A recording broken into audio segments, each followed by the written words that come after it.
Hello my dear children, welcome back. बच्चों, हम analysis of sample paper बहुत अच्छी तरह से कर चुके हैं और उस एनालिसिस से हमने चैप्टर वाइज वेटेज पता लगा ली है। काफी हद तक हमने देखा कि जो भी सैंपल पेपर्स इस साल रिलीज हुए हैं उन सैंपल पेपर्स के अकॉर्डिंग रिपीटेडली कितने नंबर के क्वेश्चंस कौन से चैप्टर से पूछे गए हैं वो हमें पता लग गया। अब उसी हिसाब से हम अपनी रिवीजन शुरू करेंगे। आज मैं आपके साथ डिस्कस करने वाली हूं लेटेस्ट सैंपल पेपर जो सबसे बाद में रिलीज हुआ। सबसे पहले एक सैंपल पेपर आया था, फिर उसके बाद एडिशनल पेपर आया था और अब आया है प्रैक्टिस पेपर 2 के नाम से। तो उस पेपर में भी चैप्टर वाइज वेटेज वही है ऑलमोस्ट। फर्स्ट बुक की तो बिल्कुल सेम है जो हमने देखा था।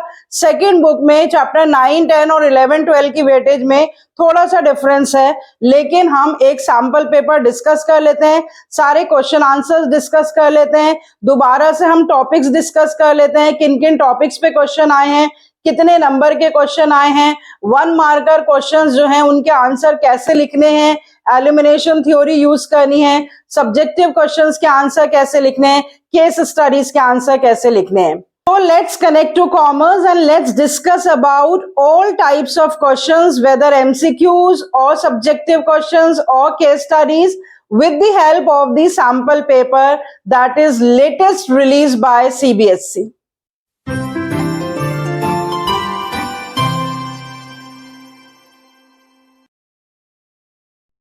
आज बच्चों मैं आपके साथ सिर्फ 1 मार्कर क्वेश्चंस ही डिस्कस करूंगी और मैंने उन 1 मार्कर क्वेश्चंस के चैप्टर्स और टॉपिक्स लिख दिए हैं। सबसे पहले आप यहाँ पे 1 से लेके 20 तक के क्वेश्चंस के चैप्टर और जो टॉपिक्स उसमें कवर अप हुए हैं उसके लिए आप अपने पास स्क्रीनशॉट ले लीजिए, जिससे आपको आइडिया मिल जाएगा कि कौन से चैप्टर से और कौन से टॉपिक से क्वेश्चन पूछा गया है।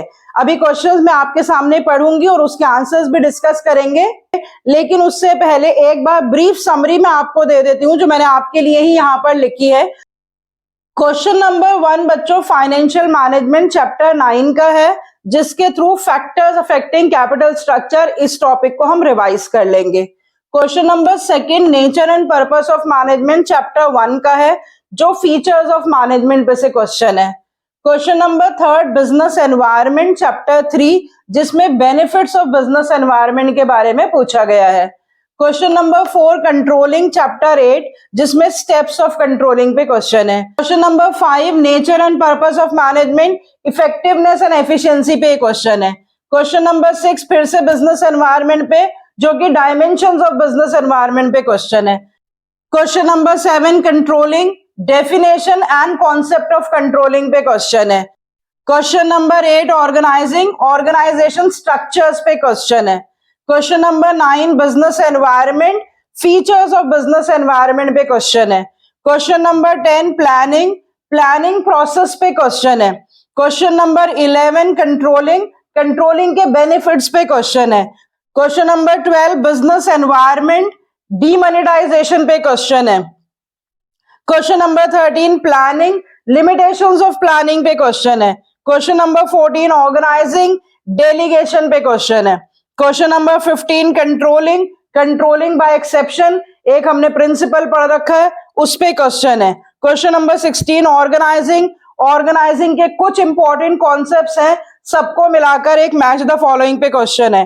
क्वेश्चन नंबर 17 कंट्रोलिंग कंट्रोलिंग के फीचर्स पे क्वेश्चन है।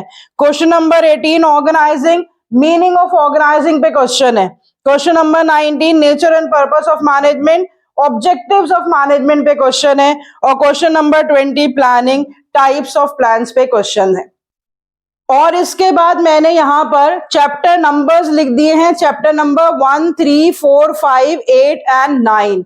इन चैप्टर्स में से 1 मार्कर क्वेश्चंस आए हैं जो हमने एनालिसिस में ऑलरेडी देख लिया था, और ये सारे के सारे 20 क्वेश्चंस जो हैं वो रिमेंबरिंग एंड अंडरस्टैंडिंग पे बेस्ड है, क्योंकि डेफिनेटली एमसीक्यूज हैं।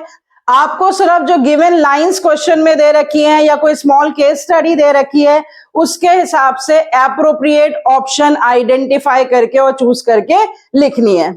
और इन 20 क्वेश्चंस को करने से ही इन 6 चैप्टर्स के बहुत सारे टॉपिक्स जो मैंने यहां पर लिखे हैं ये सारे टॉपिक्स जो हैं वो ऑटोमेटिकली रिवाइज हो जाएंगे with the help of these MCQs.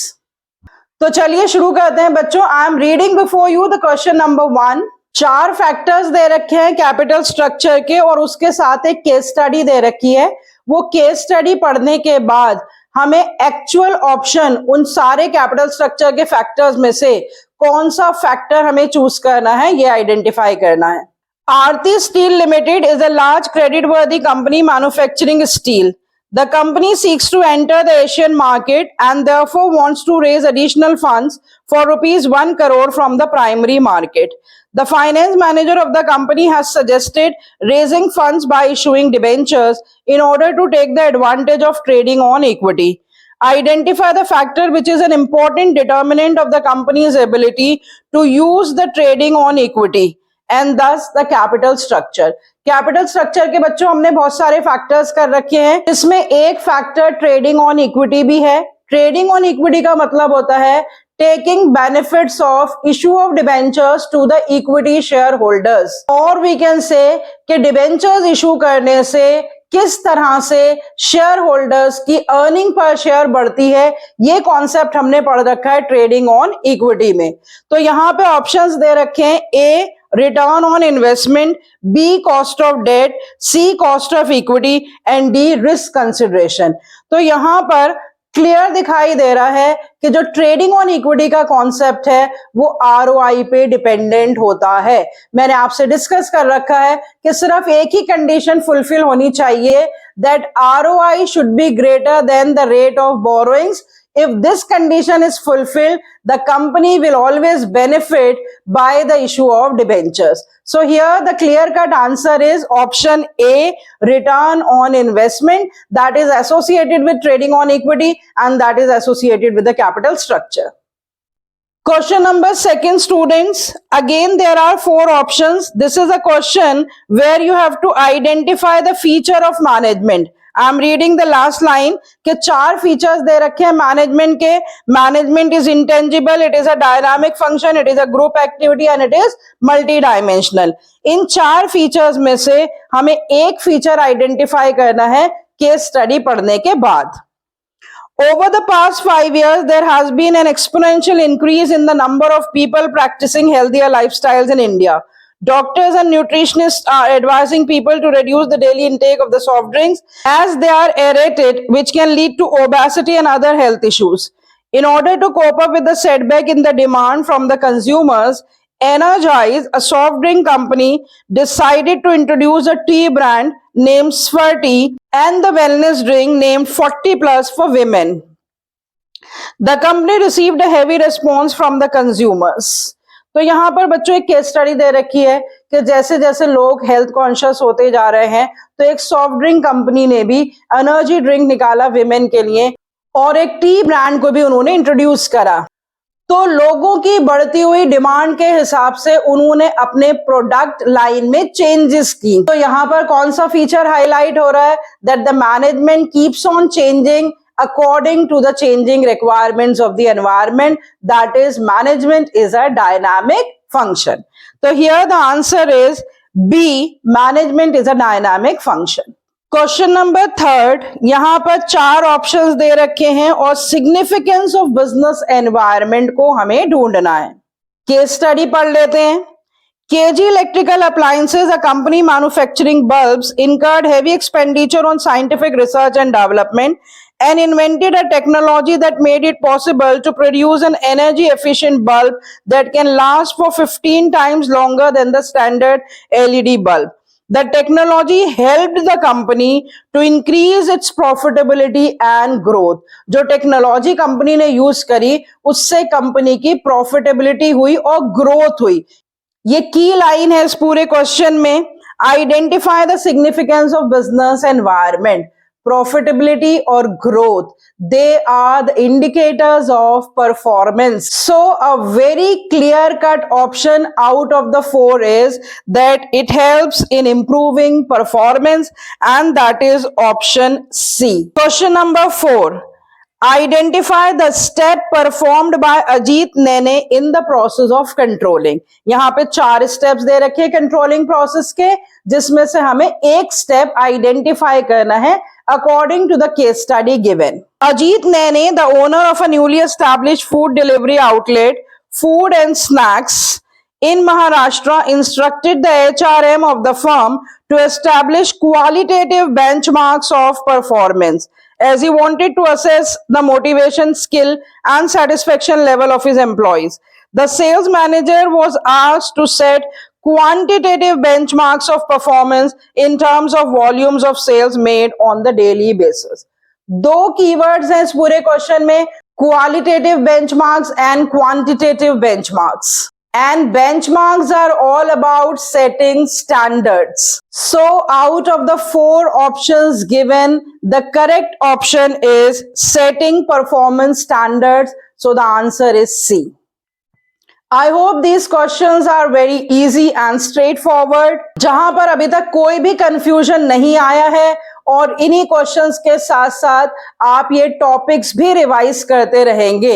हालांकि यहाँ पे तो हमें सिर्फ सेटिंग स्टैंडर्ड एक ही स्टेप का आंसर बताना है, लेकिन आप पूरा का पूरा कंट्रोलिंग प्रोसीजर जो है वो याद कर लेंगे.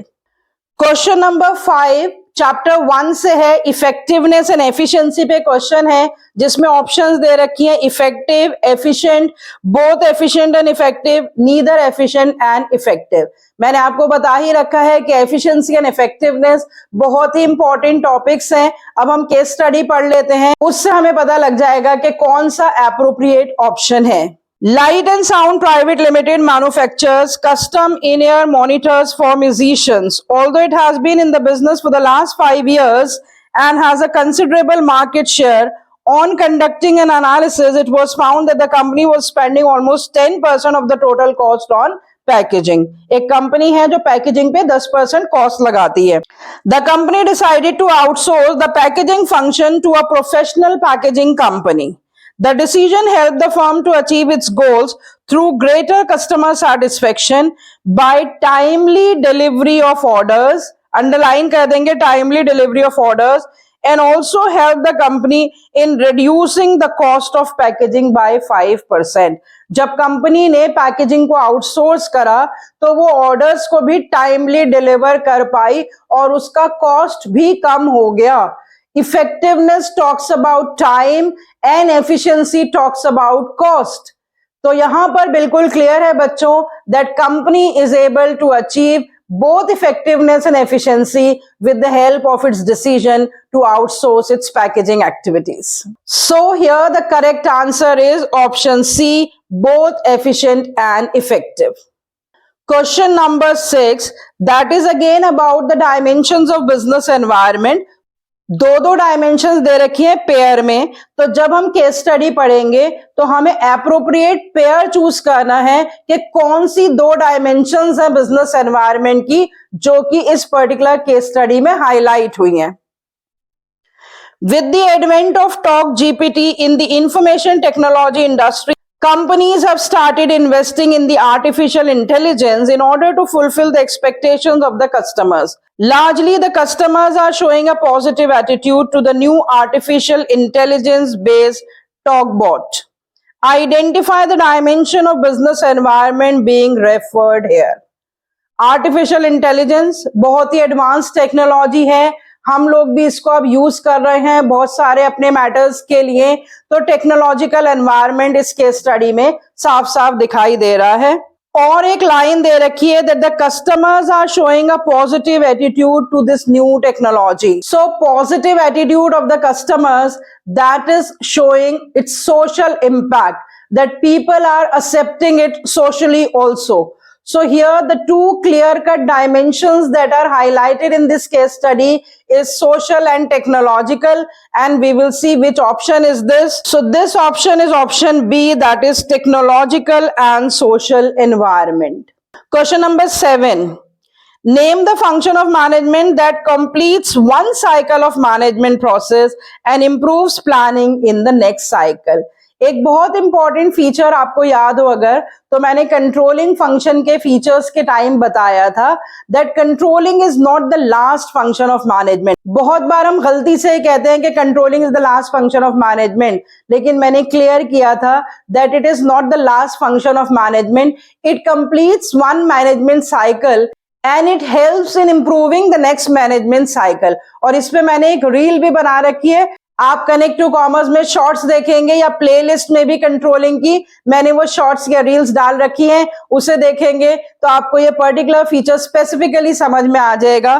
तो यहाँ पर वही फंक्शन पूछा है जो ये बताता है कि मैनेजमेंट जो है जैसे ही एक साइकिल कंप्लीट करती है और नेक्स्ट साइकिल में प्लानिंग को इंप्रूव करती है, वो ऐसा कौन से फंक्शन के थ्रू करती है, तो वो ऐसा कंट्रोलिंग फंक्शन के थ्रू करती है। So the answer is controlling, that is option D.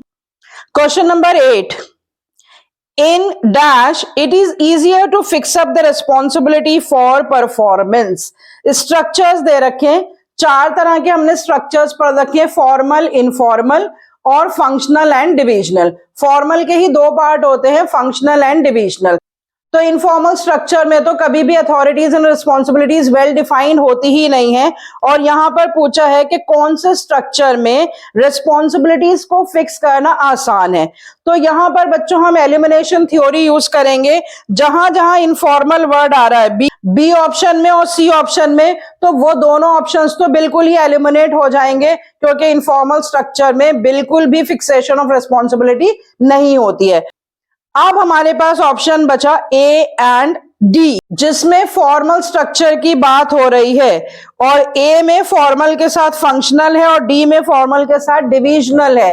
Functional structure में फंक्शंस बटे हुए होते हैं और ये तय करना मुश्किल होता है कि किस फंक्शन की लैक ऑफ परफॉर्मेंस की वजह से ओवरऑल परफॉर्मेंस जो है वो कम हुई है। लेकिन डिविजनल स्ट्रक्चर में अथॉरिटीज बिल्कुल वेल डिफाइंड होती हैं, जो डिविजनल हेड है वो होलली एंड सोलली रिस्पॉन्सिबल होता है और वहां पर रिस्पॉन्सिबिलिटीज फिक्स करना आसान होता है। तो यहां पर आंसर होगा divisional structure in the formal organisation. So the answer is D, divisional and formal, where it is easy to fix up the responsibility. Question number 9, business environment पे क्वेश्चन है। It is said to be uncertain. Business environment uncertain क्यों माना जाता है? Options पढ़ लेते हैं। Different elements और parts of business environment are closely inter related. ये तो इंटर रिलेटेडनेस फीचर है। It differs from country to country, ये रिलेटिव फीचर है। It consist of inter related forces which arise from the different sources, ये भी inter relatedness पे है। It is very difficult to predict the future happening, especially when the environmental changes are taking place too frequently। तो जहां environmental changes बहुत जल्दी जल्दी होती हैं, वहां अनसर्टेनिटी आ जाती है, उसको प्रिडिक्ट करना बहुत मुश्किल होता है। तो यहाँ पर जो बिजनेस एनवायरनमेंट का फीचर हाईलाइट किया गया है वो है option D. It is very difficult to predict the future happenings, specially when the environment changes are taking place very frequently. So that is why business environment is uncertain. तो यहाँ पर तो एक ही फीचर की बात हो रही है, लेकिन आप सारे फीचर्स दोबारा से रिवाइज कर लेंगे तो साथ साथ आपकी रिवीजन होती रहेगी। Question number 10, arrange the following steps of planning process in the correct sequence। यहां भी बच्चों एलिमिनेशन थ्योरी हम यूज करेंगे। 4 स्टेप्स दे रखे, implementation of plan, evaluating alternative courses of action, follow up and selecting an alternative. तो इन सारे steps में से पहले evaluating alternative courses of action होता है और उसके बाद सिलेक्शन होता है। तो सीक्वेंस में सबसे पहले नंबर 2 आएगा। तो ऑप्शंस में ए में नंबर 1 पहले दे रखा है, बी में नंबर 4 पहले दे रखा है, तो ये 2 ऑप्शंस पूरी तरह से एलिमिनेट कर देंगे। हमारे पास बची सी और डी, जिसमें नंबर 2 को सबसे पहले डाल रखा है। अब उसके बाद हमारे पास जो नेक्स्ट स्टेप है वो है selecting an alternative, that is number 4। तो सी ऑप्शन में 2 के बाद 4 है, तो इसका मतलब डी ऑप्शन भी एलिमिनेट हो गया। तो सारे स्टेप्स अगर हमें याद भी ना हो, हमें एक ही स्टेप समझ में आ जाए कि सबसे पहले कौन सा होगा, तो हम ऑप्शन सी सेलेक्ट करेंगे, जिसमें दे रखा है 2, 4, 1 एंड 3। 2 है evaluating the alternative courses of action, 4 है selecting the alternative, 1 है implementing the plan and 3 है follow up. So this is the correct sequence which is given in option C. अगर आपको सारे steps याद है तो आप आसानी से डायरेक्टली सेलेक्ट कर लीजिए, नहीं याद है तो एलिमिनेशन थ्योरी यूज कर लीजिए. क्वेश्चन नंबर 11 रीजन असर्शन का क्वेश्चन है. कंट्रोलिंग में से असर्शन दे रखा है controlling helps in making the efficient use of the resources. Controlling का बेनिफिट दे रखा है और रीजन दे रखा है an efficient control system keeps a check on the changes taking place in the organisation and in the environment and helps to review and revise the standards in the light of the changes. तो यहाँ पर जो reason है definitely उस assertion को highlight नहीं कर रहा है कि controlling helps in making efficient use of the resources. हालांकि रीजन ठीक है लेकिन it is not explaining the assertion. तो हमारा करेक्ट ऑप्शन क्या होगा? That both the statements are correct but reason is not the explanation of the assertion. तो ये ऑप्शन कहां पर दे रखा है? That is part B. Both assertion and reason are true but reason is not the correct explanation of the assertion. So here the option is answer B. Question number 12 business environment से है, demonetisation पे है. Demonetisation से 1 number का question जरूर ही आता है. Question में हमें बताना है कि सारी स्टेटमेंट्स में से इनकरेक्ट स्टेटमेंट कौन सी है about demonetisation. Demonetization has shown a major impact on all major sectors of the economy. Choose the incorrect statement about the impact of demonetization. पहली स्टेटमेंट है decline in the cash transactions. That is definitely an impact of demonetisation. B statement है increase in the bank deposits. That's also an impact. C है increase in the real estate prices. ऐसा कोई impact नहीं है demonetisation का. और D है increase in the financial savings. That is also an impact. So here the clear-cut option is option C, that demonetization has not resulted in the increase in the real estate prices. So this is incorrect about demonetization. So answer is option C. Question number 13 is again a case study on planning and it is about limitations of planning. Last line of the case study है identify the limitations of planning discussed in the case study. तो यहाँ पर 4 limitations दे रखी हैं. अब हम case study पढ़ लेते हैं जिससे हमें पता लग जाएगा कि कौन सी लिमिटेशन के बारे में बात हो रही है. YTS, a shipping company, has been successfully carrying out its shipping business for the past 5 years. Last year, it rolled out a new shipping initiative during the holiday season with the promise to deliver all packages by a particular time before the holidays. The company had an objective of increasing the profit at a consistent rate. The unexpected high demand hassled the workers and delivery team, causing a delay in the delivery of a large number of packages. The company did not recognize the logistical difficulties in training the new staff in order to meet its delivery schedule as promised. यहाँ पे company एक चीज जो है वो recognise नहीं कर पाई कि क्या क्या परेशानियां आएंगी, डिफिकल्टीज आएंगी, जिसकी वजह से कंपनी की डिलीवरी डिले हो गई. The complacency of the company to think that a consistent rate of profit could be maintained lead to the failure. Identify the limitation. तो कंपनी जो है कितनी भी assumptions कर ले फ्यूचर के बारे में, it cannot predict the future with 100% accuracy. And that is why planning is not always a guarantee of success. यहां limitations दे रखी हैं. Planning is time consuming. यहां पे टाइम की पूरी केस स्टडी में कहीं पर भी बात नहीं हो रही है. Planning does not guarantee success, यही मैंने बताया आपको. तो उन्होंने अजम्पशंस तो की लेकिन particular assumption about the difficulties in the logistic वो करना भूल गई company. Planning involves huge cost. यहाँ पे कॉस्ट की भी बात नहीं हो रही है. प्लानिंग रिड्यूसेस क्रिएटिविटी, ऐसी भी कोई बात नहीं हो रही है. तो यहां पर क्लियर कट ऑप्शन है that planning does not guarantee success. अब आप एक बार फिर से प्लानिंग की सारी लिमिटेशंस देख लेंगे और जिस लेक्चर में मैंने एक्सप्लेन कर रखा है कि हर एक लिमिटेशन को आपको किस कीवर्ड से आइडेंटिफाई करना है उसे भी देख लेंगे. उससे फिर से आपका जो टॉपिक है लिमिटेशंस ऑफ प्लानिंग रिवाइज हो जाएगा. क्वेश्चन नंबर 14 में एक डायग्राम दे रखा है जिसमें एक पर्टिकुलर पर्सन के डायलॉग्स दे रखे हैं that everything needs to be approved by me. और फिर क्वेश्चन पूछा है कि ये पिक्चर जो है वो हाईलाइट कर रही है absence of one of the concept and you have to identify the concept. Options दे रखी हैं organising, span of management, delegation and accountability. Organising chapter का ये क्वेश्चन है जिसमें डेलीगेशन कॉन्सेप्ट मिसिंग बताया जा रहा है, क्योंकि डेलीगेशन में क्या करता है सुपीरियर, अपने वर्कलोड को अपने सबऑर्डिनेट के साथ शेयर कर देता है। लेकिन यहाँ पे सुपीरियर क्या बोल रहा है कि वही सारा काम करेगा, वो अपने सबऑर्डिनेट्स के साथ अपना वर्कलोड शेयर नहीं कर रहा है। तो कौन सा कॉन्सेप्ट मिसिंग हो गया? Delegation is missing. So the answer is option C, delegation concept is missing. Question number 15.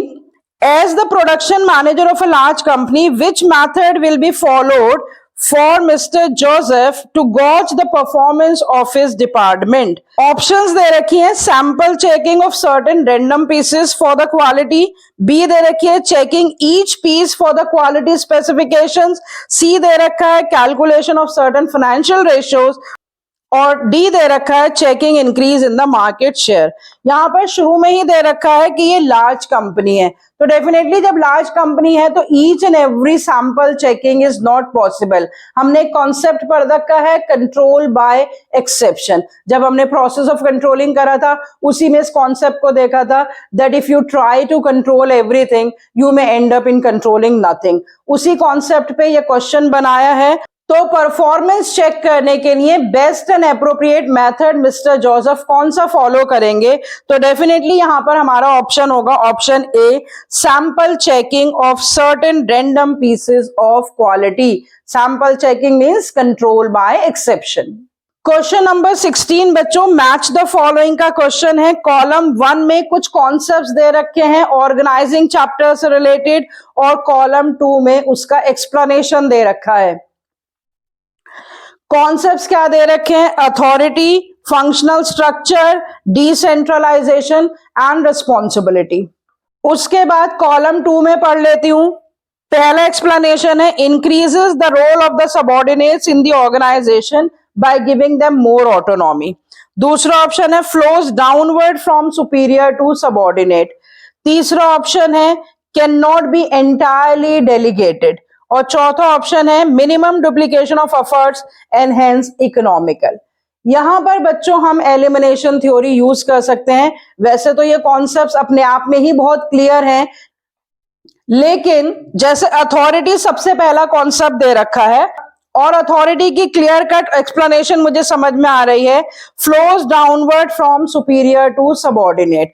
तो अथॉरिटी के साथ जो सेकंड ऑप्शन है वो परफेक्टली मैच हो रहा है। तो हम देखेंगे कि जो हमें ऑप्शंस दे रखी हैं वहां पे नंबर 1 के साथ नंबर 2 कहां मैच दिखा रखा है। अवेलेबल ऑप्शंस में से सिर्फ एक ही ऑप्शन बी ऐसा है जिसमें ए के साथ 2 है। तो अगर हम सारा क्वेश्चन भी ना पढ़ें तो इसमें ए, सी और डी तीनों ऑप्शंस कंप्लीटली एलिमिनेट हो जाएंगे, जिससे हमें क्लियर कट पता लग रहा है कि बी में ए के साथ 2 है।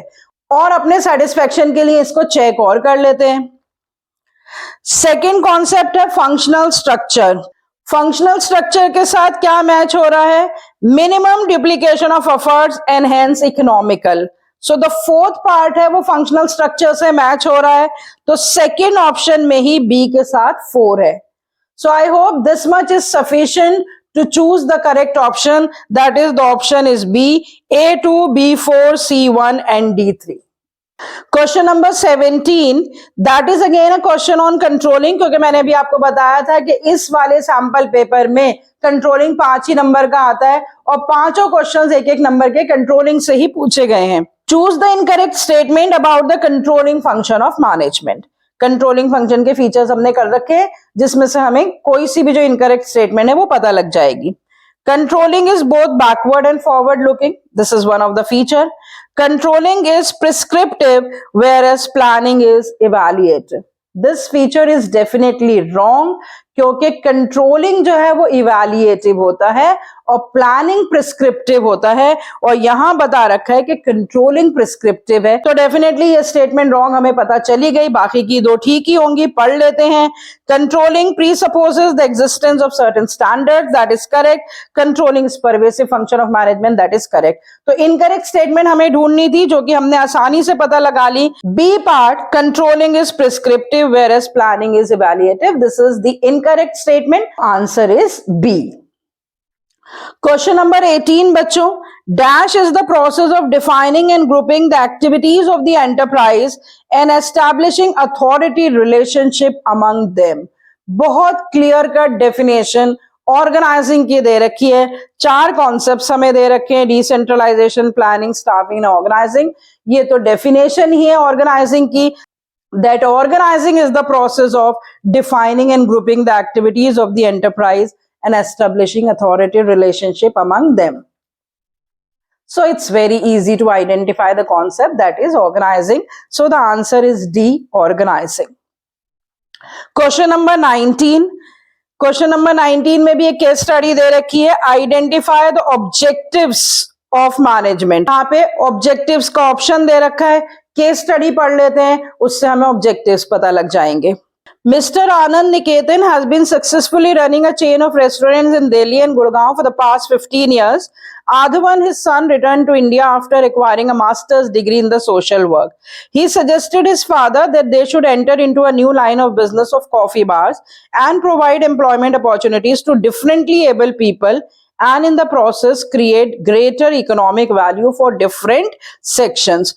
ये वर्ड्स अंडरलाइन कर लीजिए आप साथ के साथ। Provide employment to the differently abled people, यहां से सोशल ऑब्जेक्टिव्स हाईलाइट हो रहे हैं। And create a greater economic value for the different sections, economic value की भी बात हो रही है तो इकोनॉमिक ऑब्जेक्टिव्स की भी बात हो रही है। सेकेंड पैराग्राफ भी पढ़ लेते हैं। After a lot of deliberation, Adhavan opened his first coffee bar under the name Spesh near the college campus. The idea of taking the orders was unique. The staff gave a pen and the pad and had codes on the menu in front of the dishes. On pressing the bell, the light would pop up and the staff would come to assist the customers. The users loved the concept, and very soon his company expanded its outlet to the other parts of the city. Adhavan hired additional 70 employees to manage the new outlets. तो आधवन जो है वो employment opportunities भी provide कर रहा है। He is taking care of the differently abled sections of the society and he is talking about the economic growth of the various sections. So clear cut हमें पता चल रहा है कि यहाँ पर सोशल ऑब्जेक्टिव्स भी कंपनी फुलफिल कर रही है और इकोनॉमिक ऑब्जेक्टिव्स भी फुलफिल कर रही है। तो जिस ऑप्शन में ये दोनों कॉम्बिनेशंस हैं वही ऑप्शन हम सेलेक्ट कर लेंगे। ऑप्शन ए है organisational and personal, option B है ऑर्गेनाइजेशनल एंड सोशल, सी है सोशल एंड पर्सनल और डी है ओनली सोशल। तो सिर्फ सोशल ऑब्जेक्टिव्स की तो बात ही नहीं हो रही है, तो यहां पर हमारा करेक्ट ऑप्शन होगा ऑर्गेनाइजेशनल एंड सोशल। ऑर्गेनाइजेशनल में ग्रोथ अचीव हो रही है, ग्रोथ के इंडिकेटर्स हैं एम्प्लॉयमेंट अपॉर्चुनिटीज, और सोशल में employment for the differently abled sections of the society. So the answer is option B, organisational and social objectives.